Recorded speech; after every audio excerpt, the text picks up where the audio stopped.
ప్రజాస్వామ్య విలువలను కాపాడుతూ దేశ సమైక్యత, సమగ్రతల పరిరక్షణ, పురోగతి కోసం సమిష్టిగా కృషి చేద్దామని కాకినాడ జిల్లా కలెక్టర్ షణ్మోహన్ సగిలి ప్రజలకు పిలుపునిచ్చారు. ప్రజాస్వామ్య విలువలను కాపాడుతూ దేశ సమైక్యత, సమగ్రతల పరిరక్షణ, పురోగతి కోసం సమిష్టిగా కృషి చేద్దామని కాకినాడ జిల్లా కలెక్టర్ షణ్మోహన్ సగిలి ప్రజలకు పిలుపునిచ్చారు. కాకినాడలోని పోలీస్ పరేడ్ మైదానంలో 76వ గణతంత్ర దినోత్సవ వేడుకలను ఘనంగా నిర్వహించారు. వేడుకలకు జిల్లా కలెక్టర్ షణ్మోహన్ సగిలి ముఖ్య అతిథిగా హాజరై జాతీయ పతాకాన్ని ఆవిష్కరించి ప్రజలను ఉద్దేశించి ప్రసంగించారు. దేశ సమైక్యత, సమగ్రతల పరిరక్షణ, పురోగతి కొరకు ప్రజలందరం సమిష్టిగా కృషి చేద్దామని పిలుపునిచ్చారు. జిల్లాలో విజయవంతంగా అమలవుతున్న కేంద్ర రాష్ట్ర ప్రభుత్వ అభివృద్ధి, సంక్షేమ కార్యక్రమాల్లో వివిధ రంగాలలో జిల్లా ప్రగతిని ఆయన వివరించారు.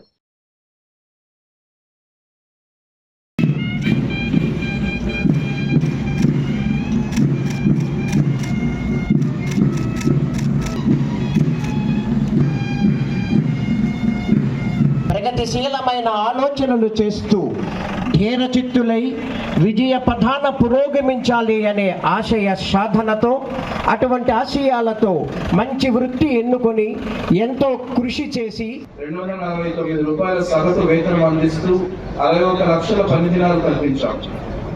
133 కోట్ల 22 లక్షల నిధులతో గ్రామాల్లో సీసీ రోడ్లు, బీటీ రోడ్స్ 1149 పనులు చేపట్టి ఇప్పటి వరకు 521 పనులు కంప్లీట్ చేశాం.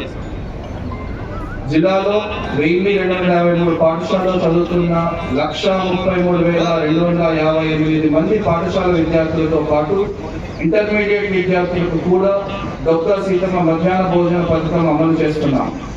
డాక్టర్ సర్వేపల్లి రాధాకృష్ణన్ విద్యార్థి మిత్ర పథకం ద్వారా 16,43,071 పాఠ్య పుస్తకాలను విద్యార్థులకు పంపిణీ చేశారు.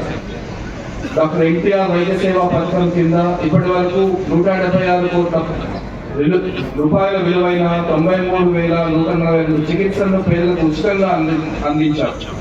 79 కోట్ల 33 లక్షల రూపాయలు పంట రుణాలుగా మంజూరు చేశారు. గత ఆగస్టు, సెప్టెంబర్ నెలల్లో అధిక వర్షాలు, వరదల వల్ల రైతులకు జరిగిన పంట నష్టాలకు 36 కోట్ల 25 లక్షల రూపాయలు ఇన్పుట్ సబ్సిడీ వారి ఖాతాలకు జమ చేశారు. ఖరీఫ్ సీజన్లో రైతులు పండించిన ధాన్యానికి మద్దతు ధర కల్పిస్తూ 146,698 మెట్రిక్ టన్నులు ధాన్యం కొనుగోలు చేసి రైతుల ఖాతాలకు 343 కోట్ల రూపాయల చెల్లింపులను 48 గంటల్లోనే జమ చేశారు. రాష్ట్రీయ కృషి వికాస యోజన ద్వారా ఈ సంవత్సరం 165 హెక్టార్లలో ఉద్యాన పంటలు చేపట్టాం. 3,000 హెక్టార్లలో ఆయిల్ పామ్ తోటలు విస్తరిస్తున్నాం. గోకులం ద్వారా 675 పశువుల షెడ్లు మంజూరు చేసి ఇప్పటి వరకు 262 షెడ్ల నిర్మాణం పూర్తి చేయడం జరిగింది. PMSSY ద్వారా 2,43 లక్షల విలువైన 338 యూనిట్లకు మత్స్యకారులకు